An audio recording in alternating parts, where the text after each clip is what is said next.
रुचि, मुझे ये बताइए कि आपने मेंस की तैयारी का क्या कैसे प्रिपरेशन किया और क्या रणनीति रखी उसके लिए?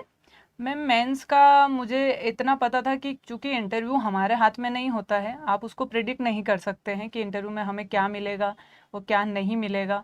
तो मेंस पे जो आपके हाथ में है आप उसी को अच्छा कर सकते हैं। और मेंस के स्तर पे चूंकि हमारा सिलेबस बहुत बड़ा होता है, तो सिलेबस को पहले तो कंप्लीट करना अपने आप में बहुत बड़ा टास्क है। बिल्कुल। उसके लिए आप सेल्फ नोट्स बनाएं। सेल्फ नोट्स के लिए आप पहले तो पेपर 1 से लेकर जो 4 तक की है आपकी रेफरेंस बुक का यूज़ करें। उन बुक्स के साथ यदि आपको लगता है कि नहीं इनसे कुछ टॉपिक कवर नहीं हो पा रहे हैं, तो हम किसी नोट्स को परचेस कर सकते हैं, उसको उसके साथ ऐड करके पढ़ ऐड कर सकते हैं। सकते हैं, बहुत और सही। उससे अपना नोट्स, यदि आपके पास समय है बनाने का, बिगिनर हैं तो आप सेल्फ नोट्स बनाइए। बहुत यदि बढ़िया। आपके पास समय नहीं है तो आप उन्हीं से सिनॉप्सिस टाइप का कुछ निकाल के अपना बना सकते हैं, जो पेपर के टाइम हमें काम आता है। बहुत शानदार। उसके साथ ही मैम जो आंसर राइटिंग होती है वो काफ़ी इंपॉर्टेंट रोल प्ले करती है, क्योंकि जब मैंने मेंस लिखे, मेरा मेंस कभी रुका नहीं, तो इससे मुझे यही सीख मिली कि आंसर राइटिंग आपको करनी ही करनी करनी है। ही करनी है, आप बहुत बढ़िया। आंसर लिखने से डरिए मत, टेस्ट लिखने से डरिए मत, क्योंकि कभी ना कभी तो लिखना पड़ेगा। और मैं भी काफ़ी लोगों से मिली हूँ जो कभी लिखते नहीं है और लिखने से इतना डरते हैं कि लिख देंगे तो क्या हो जाएगा।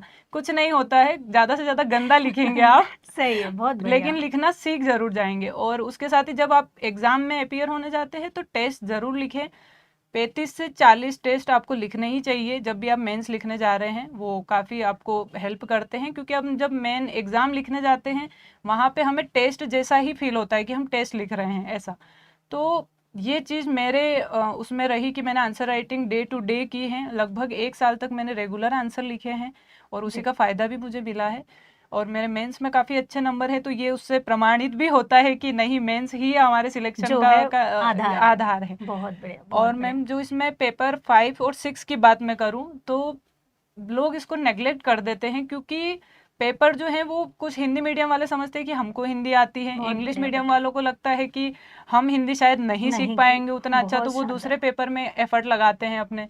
तो आप हिंदी को और निबंध को दोनों, क्योंकि पेपर 300 नंबर के हैं दोनों मिला के, लेकिन बहुत ही कम एफर्ट में बहुत ही अच्छा प्रदर्शन आप कर सकते हैं। बिल्कुल। तो आप उनके लिए, मैम तो बहुत अच्छा पढ़ाती हैं और कोविड के दौरान मैंने मैम की क्लास ली थी, वो मैं धन्यवाद। आज दिन तक उन्हीं नोट्स को पढ़ते हुए मेंस लिखी हूँ। क्या बात है। तो वही मुझे काफ़ी हेल्प किया भी है उसमें। और लेटर जो है मैम के, आप लेटर आप देखना कभी भी, आपको वो जो लेटर हैं वो फॉर्मेट है वही फॉर्मेट मैं भी लिख के आई हूँ। मुझे लगता है वो बिल्कुल कहीं से कहीं तक आपको मार्केट में भी नहीं मिल पाएगा। जी। तो धन्यवाद। बस मैं आपको यही बोलूँगी कि अच्छा तो लग रहा है कि ईश्वर ने कहीं न कहीं माध्यम बनाया कि हमारे माध्यम से आप डिप्टी कलेक्टर जी बने। मैम। बेटा, मेहनत तो आपकी ही है कि आपने उस चीज़ों को फ़ॉलो किया। हाँ, बस ये बोलूँगी कि मुझे भी ये लगा कि हाँ, सही डायरेक्शन में हम यहाँ पर जो है बच्चों की तैयारी करवा रहे हैं, क्योंकि ये इस बात का प्रमाण है कि डिप्टी कलेक्टर बनना, और इसके पहले भी अगर आपने देखा होगा तो रैंक 1 से लेकर रैंक 6 तक के जितने भी लोगों से आप मिले, तो बस यही कहूंगी कि आपका भी अगर सपना है तो मैं खुद ही आपको ये कहती हूँ कि पेपर 5 और 6, ये नहीं कहती कि मैं आपको विद्वान बना दूंगी, क्योंकि विद्वान मैं खुद नहीं हूँ। लेकिन हाँ, एमपीपीएससी के सिलेक्शन के लिए मैं क्लास में भी यही बात कहती थी कि डिप्टी कलेक्टर डीएसपी बनना है, उतनी हिंदी जरूर मैं आपकी तैयार करवा दूंगी। और एक और खुशखबरी कि अब तो रुचि धर्मन पाठशाला में पूरा पूरा प्री और मेंस का कोर्स भी अवेलेबल है। यदि आप चाहते हैं उस कोर्स को ज्वाइन करना तो आप संज्ञान बैच के थ्रू ज्वाइन कर सकते हैं, क्योंकि संज्ञान बैच, रुचि मैं आपको बताना चाहती हूँ, जी हमने एक जी नया वेंचर लिया है और इसीलिए लिया है इसको कि जितने भी अच्छे अच्छे टीचर्स हैं, जी मैम। क्योंकि मैं कहीं ना कहीं पेपर 5 और पेपर 6 ही पढ़ा रही थी, जी जी तो मुझे ऐसा लगा कि मतलब मैं इतना ज़्यादा तो ऐसा कर नहीं सकती कि कुछ बहुत बड़ा संस्थान और ये, जी ठीक है। तो हमने ये सोचा कि क्यों ना हम अच्छे अच्छे जितने भी टीचर्स हैं जो चाहते हैं कि सच में बच्चे आगे आए, तो विभिन्न संस्थानों के लोगों के साथ में हम यहाँ पर जुड़े, जिसमें हमारे साथ में नैया पार वाले जो सर हैं, अरविंद भदौरिया जी सर, जी आपने नाम जी सुना जी होगा, जी मैम। वो हैं। हिंद एकेडमी के सर हमारे सुरेंद्र सर जी हैं। तो अब सुरेंद्र। हम तीनों लोग मिलकर जो है रुचि धर्मन पाठशाला परिवार के साथ में अच्छा। यहाँ पर जो है एक बैच लॉन्च कर रहे हैं, और करा भी है। प्री का हमारा पहला बैच है, उसमें बहुत अच्छा रिस्पॉन्स आ गया है। मेंस का बहुत अच्छा बैच है, उसमें रिस्पॉन्स आ गया है। और एक कोशिश करिए हमने कि आप जैसे और भी बच्चे जो हैं, जो गांव में बैठकर पढ़ रहे हैं, उनको हम डिप्टी कलेक्टर और डीएसपी बना सकें। तो मैं आपको बता दूं, इस पहल का अगर आप भी हिस्सा बनना चाहते हैं तो बिल्कुल ज्वाइन कर सकते हैं। हमारे संज्ञान बैच को रुचि रुचिधर्मन पाठशाला के एप्लीकेशन से डाउनलोड करके आप लिंक्ड कोर्स में जा सकते हैं। और रही बात पेपर 5 और 6 की, तो उसके लिए तो रुचिधर्मन पाठशाला आपके साथ है ही, फ्री में आपको यूट्यूब में सारी चीज़ें पढ़ने मिल ही रही हैं। आप मुझे आगे बताएं कि आपने इंटरव्यू की तैयारी कैसे करी थी रुचि? मैम, चूंकि मेरा जब 2022 में सिलेक्शन नहीं हो पाया, जी। फाइनल लिस्ट में मैं बाहर हुई मेरिट से, जी। तो उस दौरान मुझे महसूस हुआ कि यदि मेंस निकला है, मतलब मेंस के स्तर पे इतनी प्रॉब्लम नहीं है। 21 का मेंस मैंने लिखा, वो मेरा क्लियर हुआ, 22 का लिखा, वो क्लियर हुआ।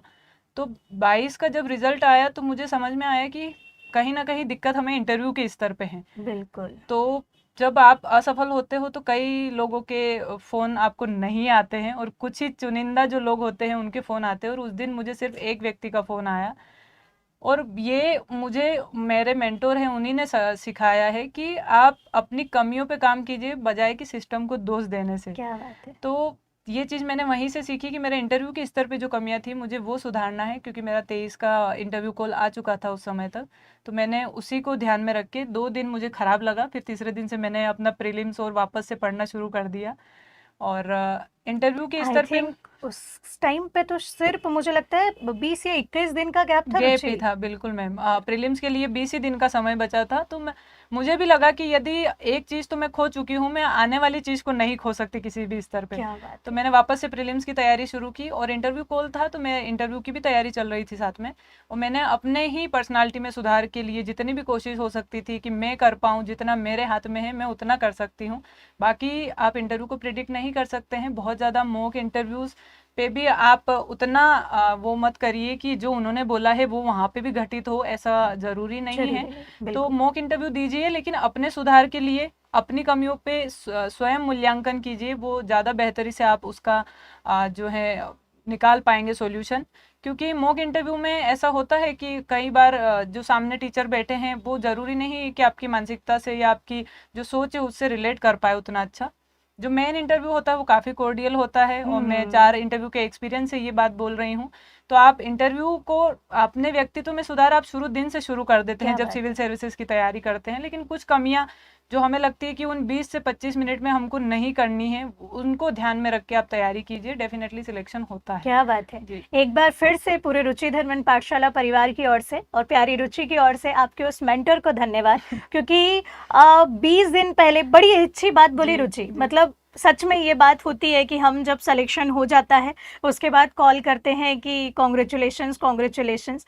वास्तव में उस दिन सबसे ज़्यादा ज़रूरत होती है, और आप तो पीडीएफ पे बस नाम आने ही वाला था, जी, उसके पहले बाहर निकले हैं, तो वो दर्द शायद मैं समझ सकती जी। हूँ।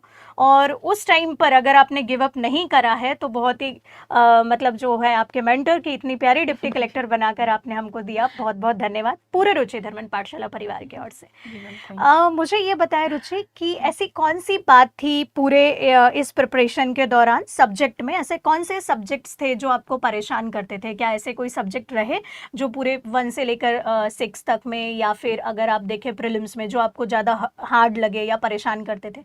और अगर नहीं भी करते थे तो बच्चों को किन सब्जेक्ट्स पे ज़्यादा ध्यान देना चाहिए? मैम, जनरली मेरे साथ ऐसा नहीं था, क्योंकि मैं कोई भी एक सब्जेक्ट को बहुत ज़्यादा पकड़ के नहीं बैठी थी। जितना मुझे आवश्यकता थी कि मेंस में मुझे इतना ही पढ़ना है, तो मैंने यूनिट वाइज उन सब्जेक्ट को उठाया और पढ़ा, और मुझे बहुत ज़्यादा समझने में दिक्कत नहीं आई, क्योंकि मैं काफ़ी समय से पढ़ भी रही थी। बिल्कुल। तो 1 से लेके 4 चौथे पेपर तक मुझे इतना नहीं लगा कहीं भी किसी भी स्तर पे, और अभी तो उद्यमिता वापस जुड़ गया है पेपर 4 में। तो उसमें कुछ बच्चों को लग सकता है कि दिक्कत आए, और आई भी थी 2024 में आई कई थी, लोगों के साथ। तो क्योंकि आप उसके लिए कंटेंट भी जी, नहीं था और वो कंटेंट भी नहीं मार्केट में अवेलेबल था, साथ में उद्यमिता टफ टर्म्स हैं उसमें कुछ हाँ ऐसे, तो राइट, शब्दों को सिद्धांत वगैरह। समझना और भाषा शैली बिल्कुल पे बिल्कुल पकड़ बिल्कुल। नहीं बना पाना थोड़ा सा टफ मुझे वहाँ पे लगा।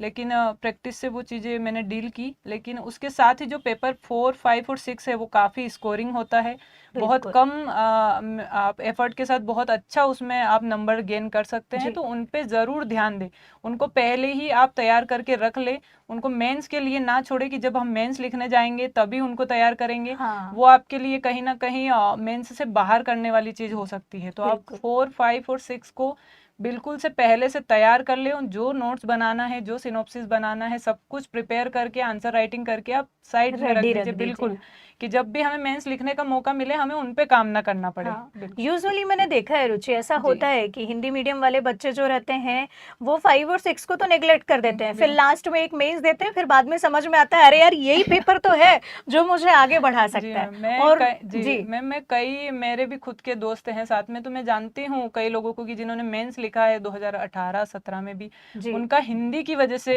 फाइनल सिलेक्शन नहीं हो पाया है। हाँ, तो याद है वो मुझे, जी डिस्क्वालीफाई भी जी हुए थे। डिस्क्वालीफाई भी हुए, तो आप ये गलती ना करें, उसके बहुत लिए बढ़िया। मैम आपको गाइडेंस दे ही रही है प्रॉपर। ठीक है, क्या बात है, धन्यवाद बेटा, धन्यवाद।